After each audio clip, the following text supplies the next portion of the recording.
So I'm going to read first. My name is Megan McNutt, and I am the main librarian here, but I'm only here part-time.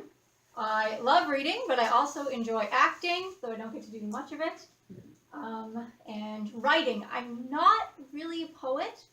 I prefer fiction. I prefer writing fiction, but I have tried my hand at poetry now and again. I do have a collection I'm trying to get published, fingers crossed, called Love Songs of the Disillusioned, and I'm going to read you 3 poems from that today. Okay, so I guess I'm just going to start. Okay, the first one I want to read you is called Poet Introduction. Some of my poems are kind of sarcastic. I'm not really a sarcastic person, but they just come out that way. So here we go. He wanted me to introduce myself, green-eyed girl with ink-stained fingers, to teach him about romance. Not the love kind, for I knew nothing of love. The imagination kind, glorified, idyllic, where light and darkness meet and blur beauty, seeking solace in suffocating small towns I spent most of my life trying to break away from.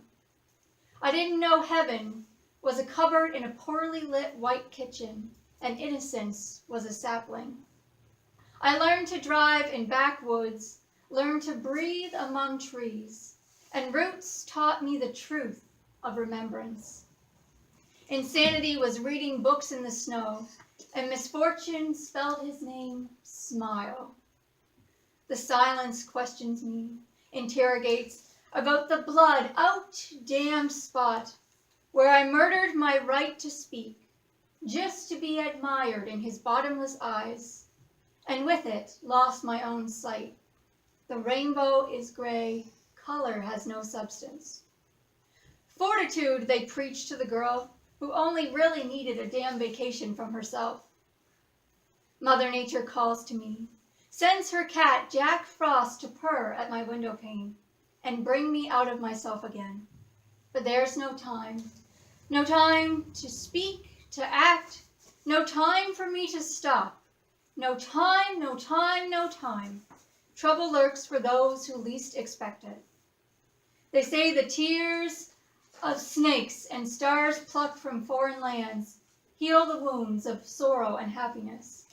The rain taught me to laugh, the flowers taught me to weep. The night is long, though short, for the sun rises early, as expected, and extinguishes the distant stars, the lesser lights. In the brilliance of his glory, we mustn't forget. The illusion of family nurtured hope and created a polka-dotted childhood in a world of stripes and broken rules. The sport I played best was keeping secrets, and in towers of thoughtful imagination, I waited for willing readers to enter in, despite my hand-painted signs warning, danger, manic depressive ahead. My sacrifice was a kick to the head and inescapable rejection. Fairytales too dark for even the Grimms. Do not disturb the magic of the anti-hero. I don't have the necessary beauty of a femme fatale. Multitasking horror, melodies, and annoyance. Avoid the perfection. 87% is enough. Obsession and mischief are inadequate. I challenge the mirror and break it into pieces. I just can't do this. He holds my hand and tells me, what precious treasures are my eyes. They're the color of abandoned dreams and R-rated miseries. Teamwork is a skill I never perfected.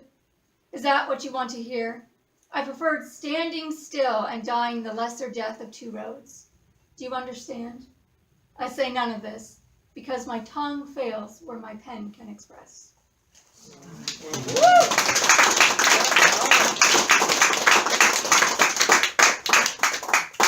So the next one I have for you is called The Boy in the Sweater.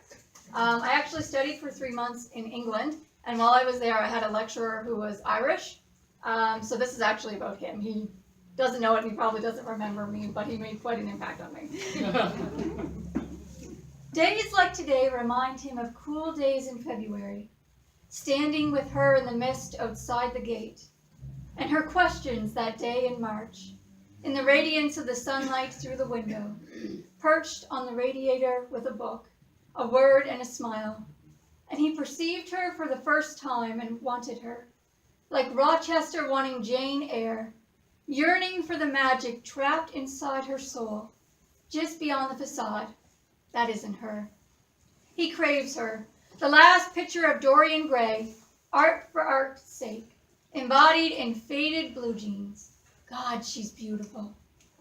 He says her name in his silvery accent, like an Irish Don Juan, the world's great lover, and doesn't know she bleeds tears and pixie dust, blue and gold in the twilight.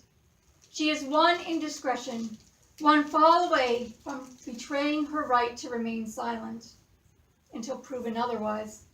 Her attention won't stay fixed on the words, or the mahogany table and a dozen faces, because her mind is full of Lancelot, and visions of what he must look like without his librarian sweater, the feel of his arms holding her at night. She wants to walk inside his mind by the pale light of a crescent moon and see if any of the magic within her lives inside him too. Her silence speaks louder than her words, but he refuses to be the first to confess sentiments he has only ever read, because she's lovely and he's terrified she's just an image.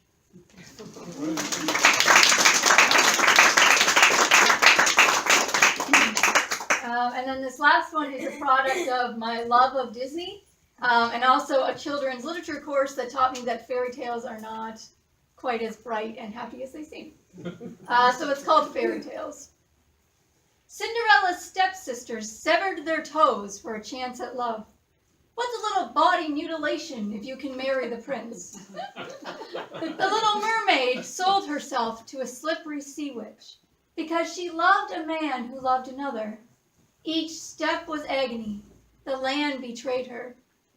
Jack was a covetous murderer and thief. Sleeping Beauty slept 100 years. Beauty initially abandoned the beast. Rapunzel lost her hair, her prince his eyes. Alice dreamt her trip to Wonderland. My entire life, Disney has lied to me, replaced harsh reality with happy songs. You expected as a child. The lies cushion the blow of disappointment, because the nostalgia for hope always remains. But now I have no excuse for them to keep lying to me, to keep lying to myself, to expect different results when I should know better. The price of a movie ticket is the cost of a sense of satisfaction, completely separate from my own circumstances and the market value of my honesty. If insanity is defined by doing the same acts again and again, expecting different results, what does that make me?